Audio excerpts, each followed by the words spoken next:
Wait, it's not working. It's not working. Is it Wi-Fi? No, yeah, it's not. Okay. So. No, you need to be more respect while you talk. Okay, so today we are here for the Jackson and Clarke family reunion. So why is it Jackson and Clarke? Because before marriage, Grandma Lois was a Clarke, and Granddaddy Otis Jackson, he was a Jackson. There was Clarke County and Jackson County, which at one point was two counties, and combined into one county. They moved down here to North Carolina from Athens, Georgia, and started a family. Now, Jennifer and I and Kim, we were conceived with Thelma Jackson is our mother. Florine Cole is our grandmother. Lois Jackson is our great grandmother. But Grandma Lois took us in and raised us because Thelma was not old enough to take care of us as children. So we learned a lot by living with Grandma Lois and Granddaddy Jay. He was my daddy and Lois was my mother. That's all I know. And Grandma Lois was a compassionate, loving, caring, and humble woman. She cried and prayed all day and all night for her family. She loved her children. She had a daughter, Cora Jackson, Estella Jackson, Gussie Jackson, and Grady Jackson, and Florine Jackson. Those were her 5 children, 4 girls and 1 son. And what you see here today came from that union.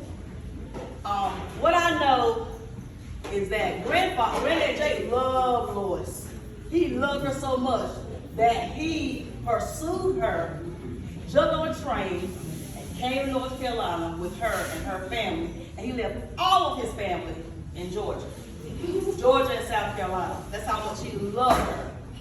I know Granddaddy, he used to hate peas. He hated field peas. I said, Grandma, why does Granddaddy hate field peas? He said, I had to run some peas to get to me. He ran to the field of peas to get to me. He hated them. So Granddaddy Jake, I remember we lived in a very old house in Meadow. And I don't know how long they had been there, but they've been there for a long time. I think Grandma and Granddaddy was in their 60s when Thelma had us, me and Jennifer.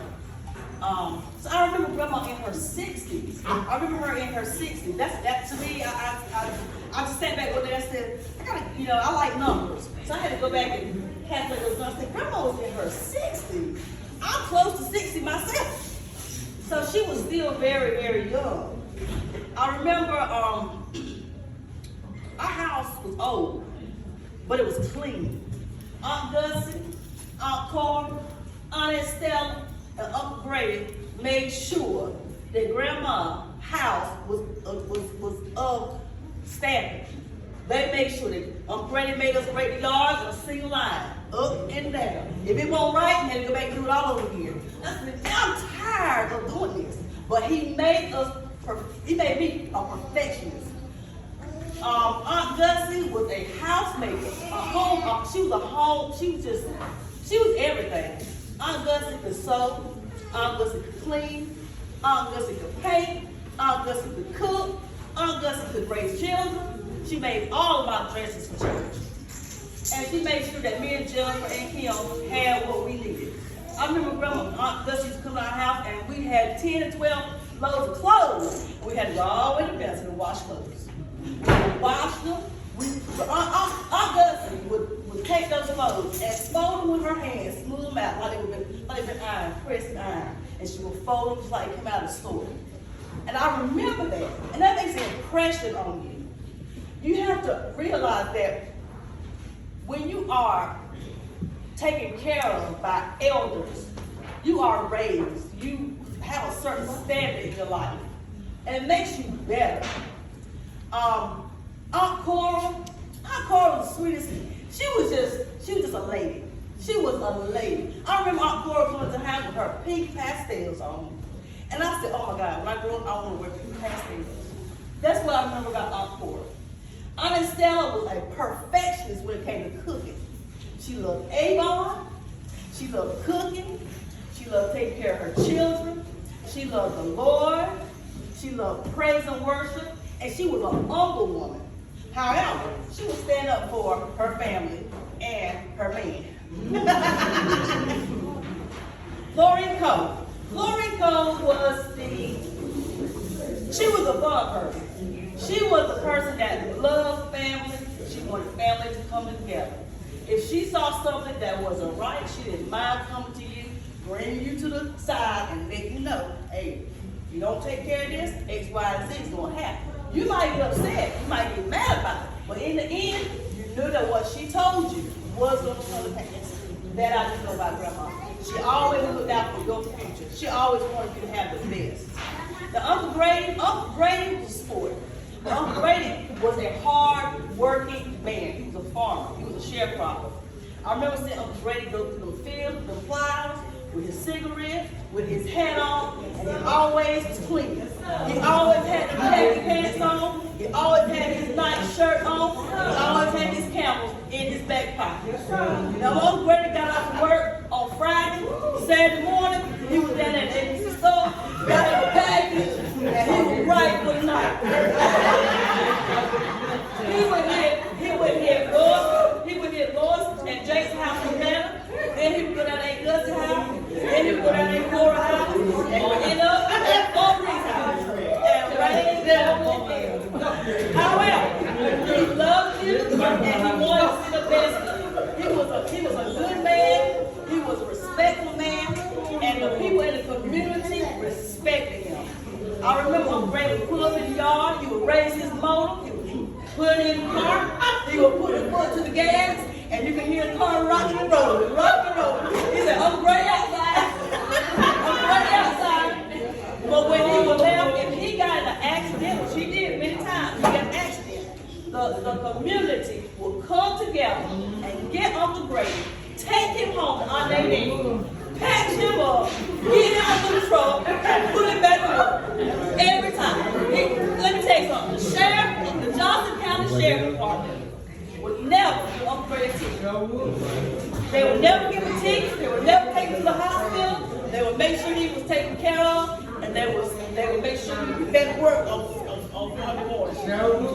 Brandon Jake was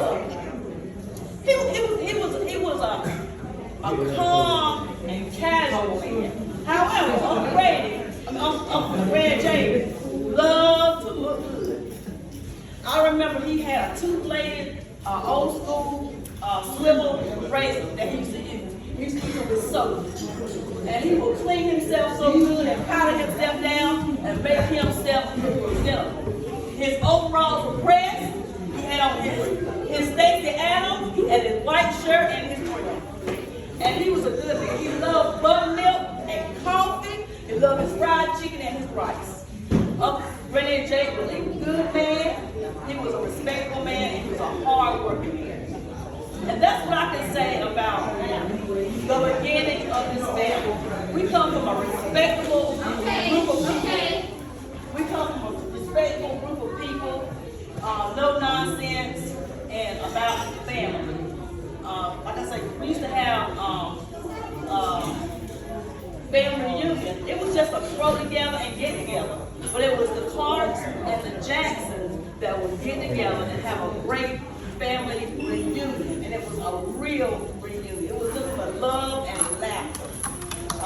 So that's what I remember about the Jackson family and the Clarke family. But Pete Otis has a plethora of information that he can give you going back all the way to the 1900s, all the way to the 1960s. And we're going to let him come up and give the information that he has for this family. And it's very interesting, because we have another family out there that we know nothing about, and that's on the Jackson side, and also the Clarke side. So I'm going to let Pete come up and give that information.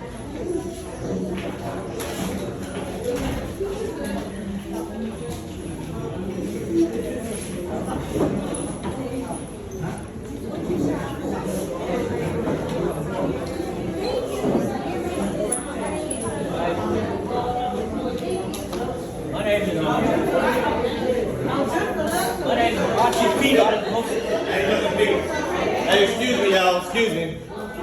Excuse me, Cousin Pete trying to talk.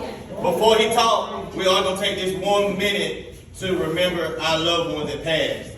I don't want to skip that come right before him. So let's just take a minute. If y'all don't mind, let's all pause.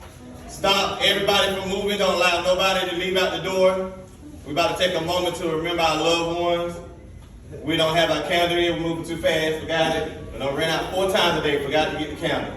But we're going to take this moment out to remember our loved ones. If you don't mind, please, everyone silence your phone. We're about to start our minute of remembering our loved ones. And it start now.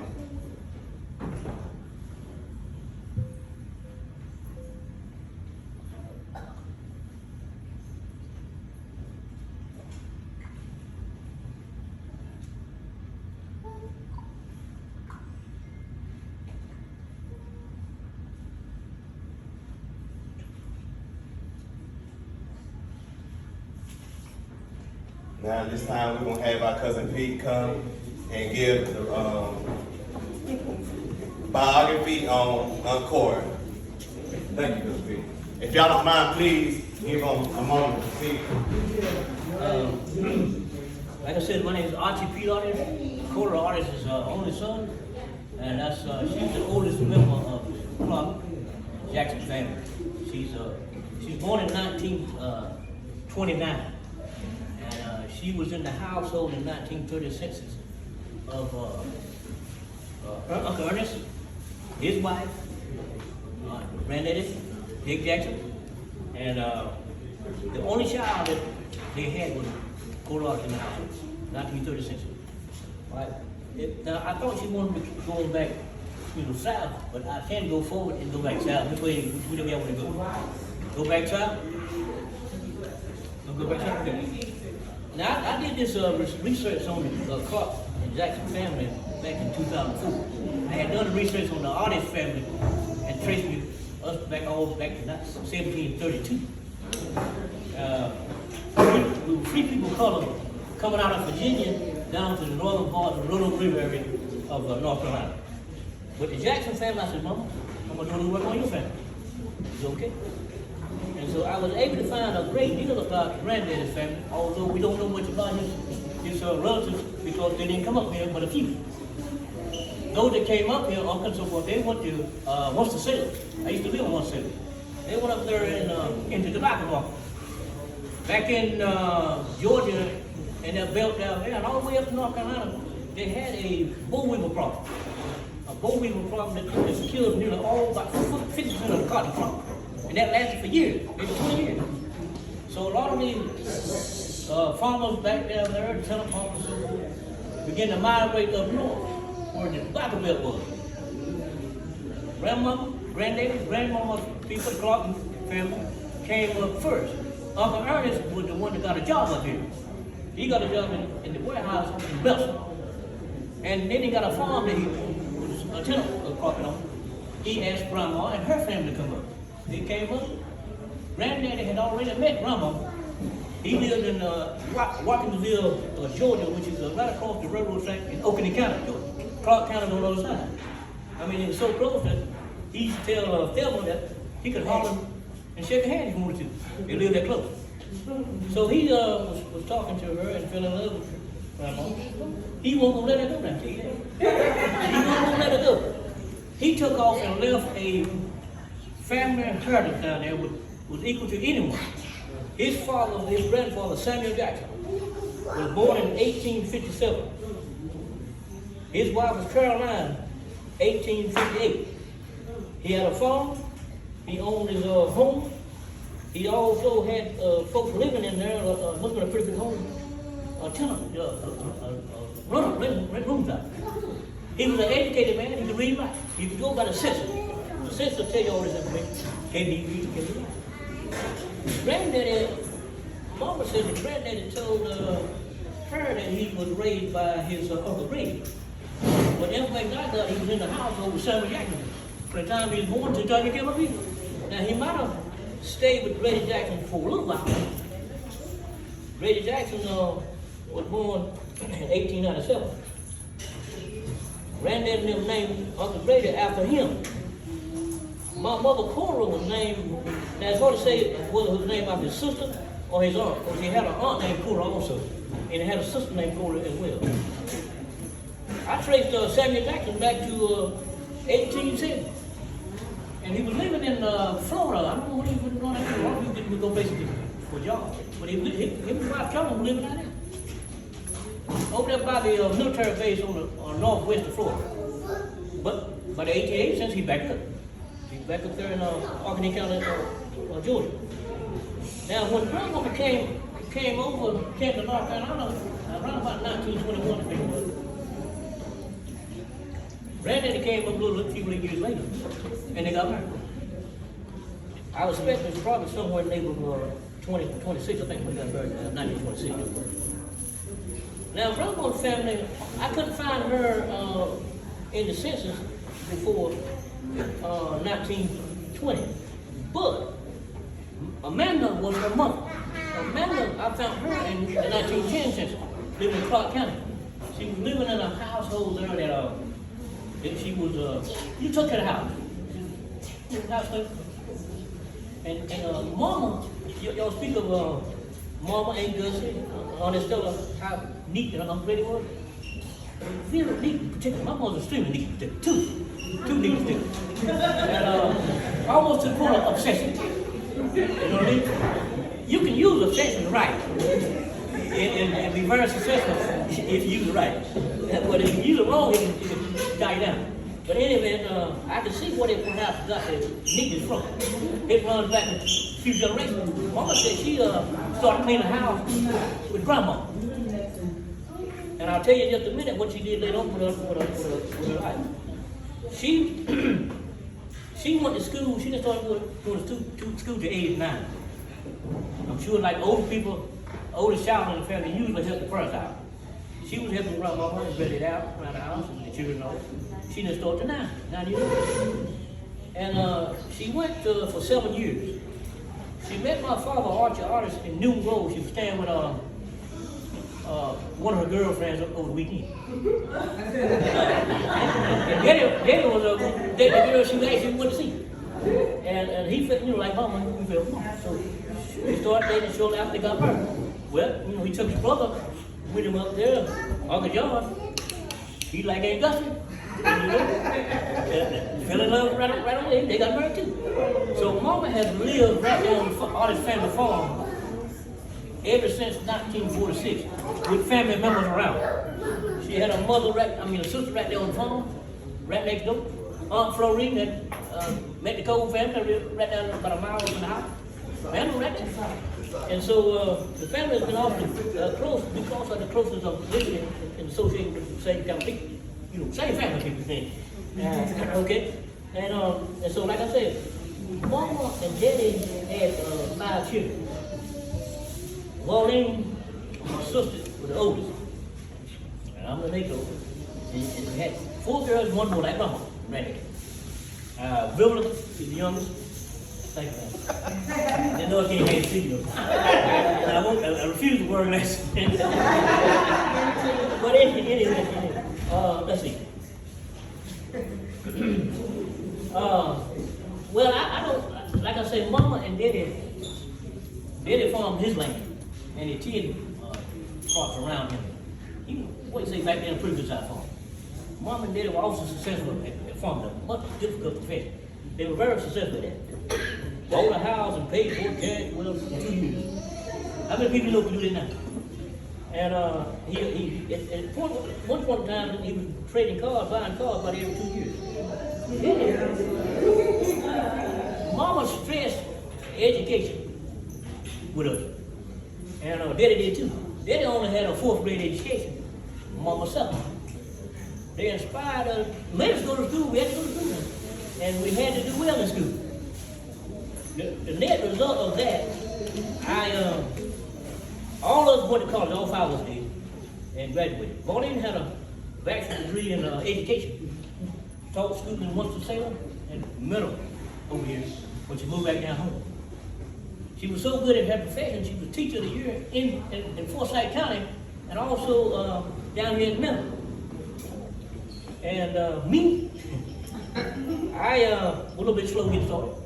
But when I got my wheels turning and got going, sure enough, I had the child with me. That I got from my ancestors, grandma, granddaddy, and so forth. I went to school at Fairwood Tech and majored in electronic engineering technology. I graduated that program in '71 and went on to UNC Charlotte and got a bachelor's degree in electronic engineering technology. Worked in electronics 10 years, 5 as a technician and 5 as an engineer. Sandra, she went to North Carolina Central, got a bachelor's degree, eventually got a bachelor's degree in biology, and worked as a lab technician for many years, 20 or 21 years at Newport News. Janice was always a book, what do they say, bookworm. She's got her head in books all the time. She went on and got a bachelor's degree at North Carolina State in textile technology. Later, she went on and got a master's degree in business administration.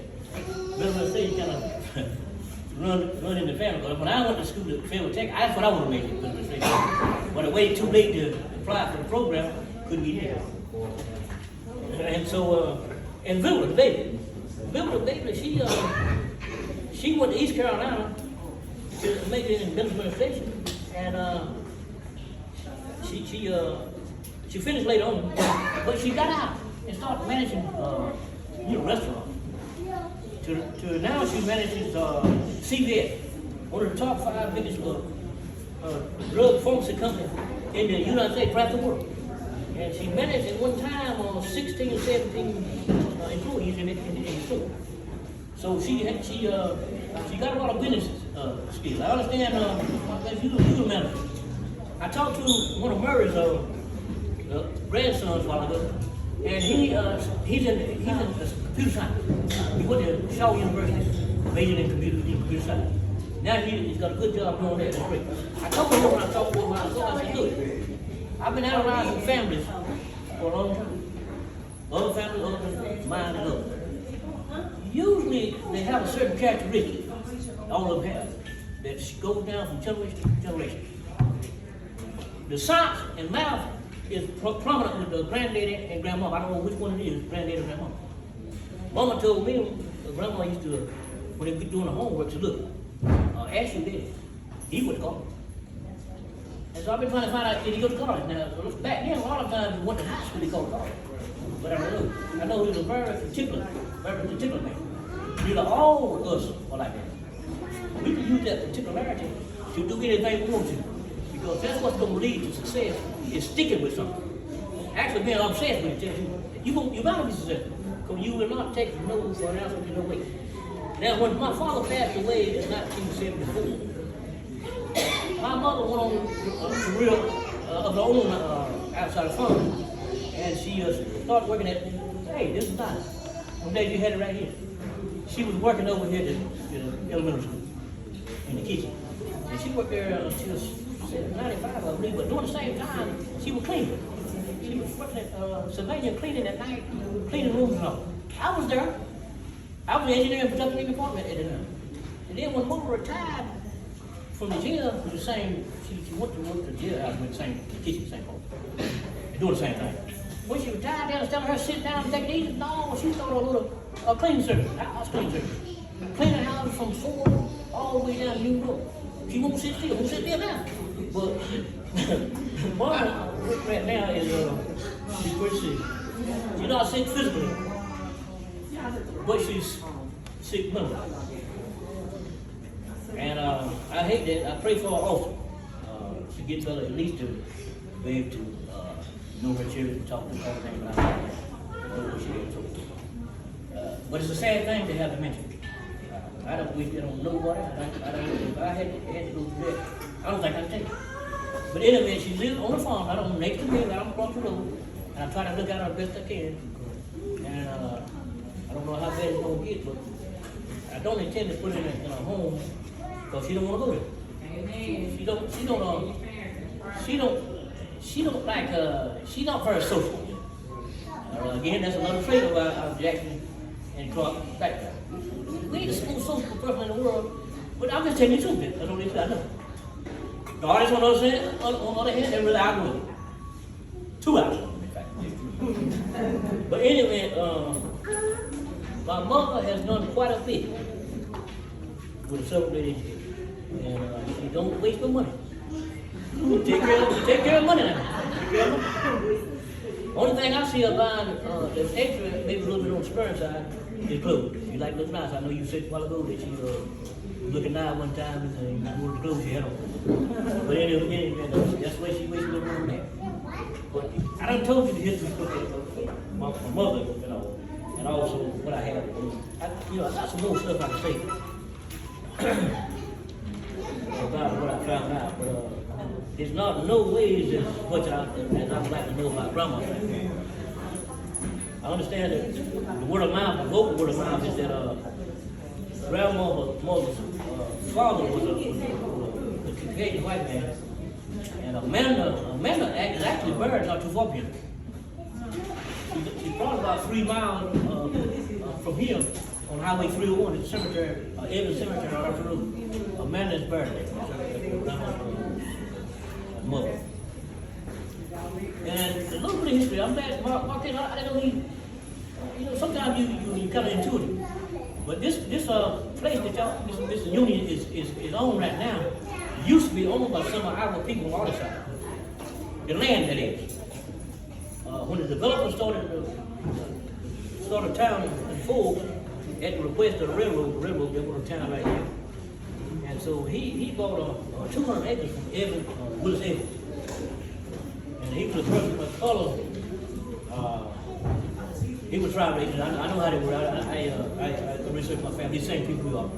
Tri-racial. Be proud that you are tri-racial with the Native Americans, Caucasian, and Black family. It makes you very variety. You can do about anything and withstand about anything. A lot of people don't like, a lot of farmers don't like playing something that's cute. They like variety. So be proud of that. All right.